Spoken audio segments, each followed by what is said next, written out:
সবাইকে স্বাগত জানাচ্ছি। আমি ফিরোজ তোহা। শুরুতেই সংবাদ শিরোনাম। এবার ইরানের বিরুদ্ধে নতুনভাবে হামলা শুরু ইসরায়েলের। এদিকে জাতিসংঘ থেকে খারাপ খবর পেল ইসরায়েল। আরও থাকছে ইরানের পরমাণু স্থাপনায় ইসরায়েলে হামলায় সৌদির কড়া প্রতিক্রিয়া। আরও জানিয়ে দিব যুক্তরাজ্যের সামরিক ঘাঁটিতে ঢুকে পড়ল ফিলিস্তিনপন্থীরা।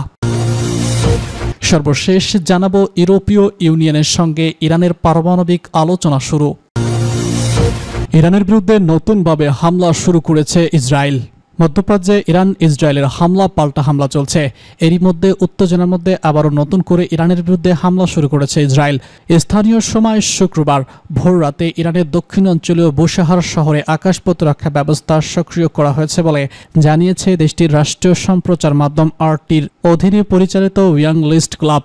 একই সময় ইসরায়েলি সেনাবাহিনী দাবি করেছে তারা ইরানের দক্ষিণ পশ্চিম অঞ্চলে অবস্থিত সামরিক অবকাঠামোর উপর আঘাত এনেছে। তবে ঠিক কোন স্থাপনাগুলোর উপর এই হামলা হয়েছে তা বিস্তারিত জানানো হয়নি।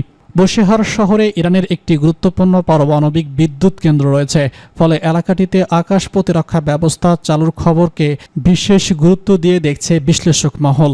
এদিকে আন্তর্জাতিক গণমাধ্যমগুলো বলছে ইসরায়েলের এই নতুন হামলা গত কয়েক সপ্তাহ ধরে চলা ইরান ইসরায়েল পাল্টাপাল্টি হামলার ধারাবাহিকতা এবং পরবর্তী ধাপ, যা সরাসরি সামরিক অবকাঠামোর উপর আঘাত করিয়েছে। তবে ইরান সরকার ইসলামিক রেজলিউশনারি গার্ডের পক্ষ থেকে এই হামলা নিয়ে তাৎক্ষণিক কোনো মন্তব্য পাওয়া যায়নি। ইসরায়েলি সেনাবাহিনীর পক্ষ থেকেও বিস্তারিত কোনো তথ্য প্রকাশ করা হয়নি। আন্তর্জাতিক গণমাধ্যমগুলো জানিয়েছে পরিস্থিতি এখনও উন্নয়নশীল এবং আরও তথ্য পর্যায়ক্রমে পাওয়া যাবে। বিশ্লেষকরা বলছেন এই নতুন হামলা মধ্যপ্রাচ্যে উত্তেজনা মাত্রা আরও বাড়াতে পারে, বিশেষ করে যদি পাল্টা জবাবে ইরান নতুন করে হামলা চালায়। জাতিসংঘ থেকে খারাপ খবর পেল ইসরায়েল। মধ্যপ্রাচ্যে ইরান ইসরায়েল হামলা পাল্টা হামলার উত্তাপ ছড়িয়ে পড়েছে পুরো অঞ্চলে।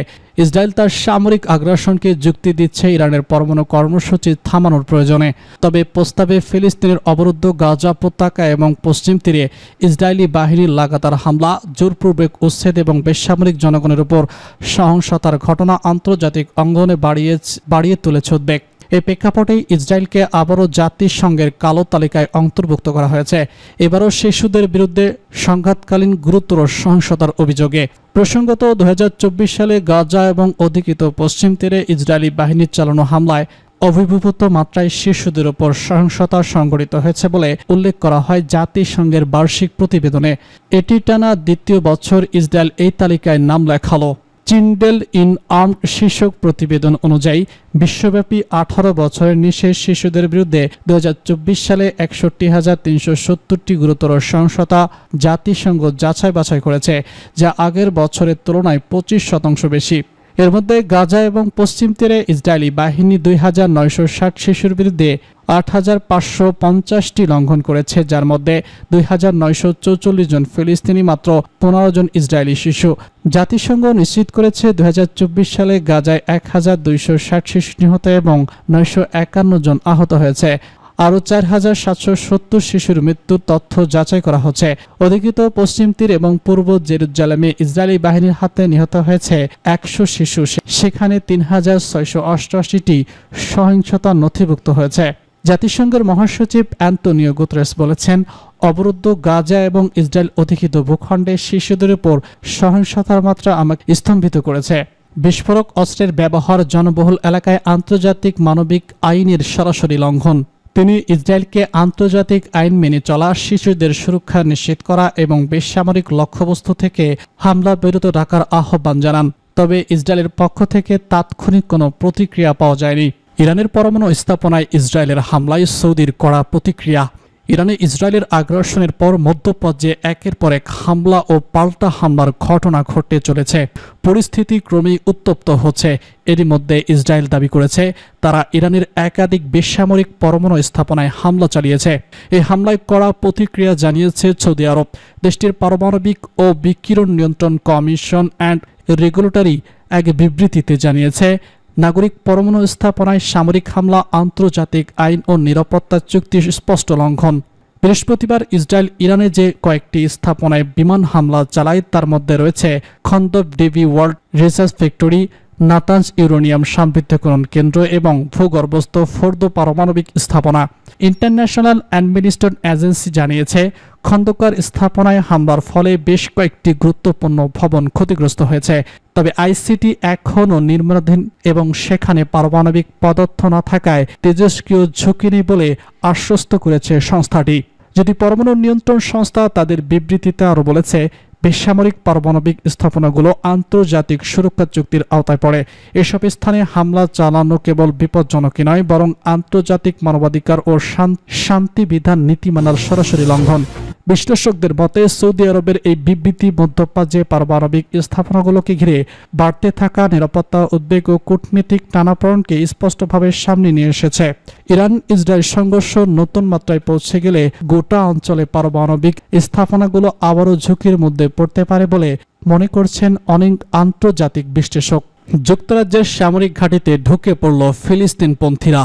ইসরায়েলের প্রতিবাদ বিভিন্ন দেশে শুক্রবার বিক্ষোভ পালিত হয়েছে। ইরান, যুক্তরাজ্য, ইরাক, লেবানন সহ বিভিন্ন জায়গায় এই কর্মসূচি পালিত হয়েছে। কর্মসূচি পালনকালে ফিলিস্তিনপন্থীরা যুক্তরাজ্যের একটি সামরিক ঘাঁটিতে হামলা চালিয়েছে। এ সময় দুটি বিমানে হামলা করে আন্দোলনকারীরা।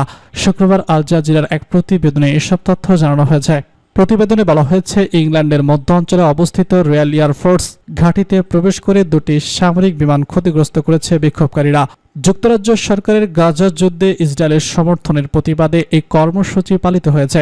বিক্ষোভকারী প্ল্যাটফর্ম পাইলটিং স্ক্যান জানিয়েছে, তাদের 2 সদস্য এক্সপ্লোরার FM রিটার্ন সামরিক ঘাঁটিতে প্রবেশ করে ভয়েজার বিমানের ইঞ্জিন রং স্প্রে করে এবং ডাউন দিয়ে আক্রমণ করে। গ্রুপটি শুক্রবার এক বিবৃতিতে বলেছে, প্রকাশ্যে ইসরায়েলের নিন্দা সত্ত্বেও ব্রিটেন সামরিক পণ্য পাঠানো, গাজার উপর গুপ্তচর বিমান পাঠানো এবং মার্কিন ইসরায়েলি বিমানে জ্বালানি সরবরাহ অব্যাহত রেখেছে।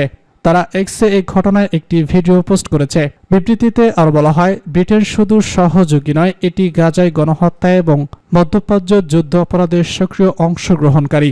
ইউরোপীয় ইউনিয়নের সঙ্গে ইরানের পারমাণবিক আলোচনা শুরু। ইরানের পররাষ্ট্রমন্ত্রী আব্বাস আরাঘচি এবং যুক্তরাজ্য, ফ্রান্স, জার্মানি এবং ইউরোপীয় ইউনিয়নের নেতাদের মধ্যে পারমাণবিক কর্মসূচি নিয়ে আলোচনা শুরু হয়েছে। শুক্রবার জেনেভায় এই বৈঠক শুরু হয় বলে এএফপির বরাতে জানিয়েছে জর্ডানের গণমাধ্যম রয়া নিউজ। প্রতিবেদনে বলা হয়, আলোচনার লক্ষ্য তেহরানের পারমাণবিক সক্ষমতা অর্জনকে ঘিরে কূটনীতিক সংলাপ পুনরুজ্জীবিত করা এবং ইরান এবং ইসরায়েলের মধ্যে ক্রমবর্ধমান সংঘাতের রাজনৈতিক সমাধান অনুসন্ধান করা। আঞ্চলিক এবং বৈশ্বিক শক্তিগুলোর বৃহত্তর যুদ্ধের ঝুঁকি সম্পর্কিত উত্তরণের মধ্যে উত্তেজনা হ্রাস এবং আরও সামরিক সংঘাত এড়াতে চলমান আন্তর্জাতিক প্রচেষ্টার ক্ষেত্রে এই বৈঠক একটি গুরুত্বপূর্ণ পদক্ষেপ। এর আগে জাতিসংঘের মানবাধিকার কাউন্সিলের কথা জানিয়েছে ইরানের পররাষ্ট্রমন্ত্রী সাইয়েদ আব্বাস আরাঘচি। এ সময় তিনি ইরানে ইসরায়েলের হামলা আন্তর্জাতিক আইনের লঙ্ঘন বলে উল্লেখ করেছেন।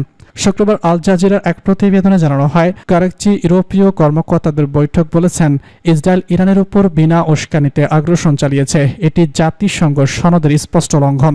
তিনি বলেছেন, ইসরায়েল 13 জন শুক্রবার ভোররাতে আমার দেশের নিরস্ত্র সামরিক সদস্য, বিশ্ববিদ্যালয় অধ্যাপক এবং সাধারণ জনগণের উপর অবৈধ অপরাধমূলক হামলা চালিয়েছে। এটি একটি অন্যায় যুদ্ধ যা আমাদের জনগণের উপর চাপিয়ে দেওয়া হয়েছে।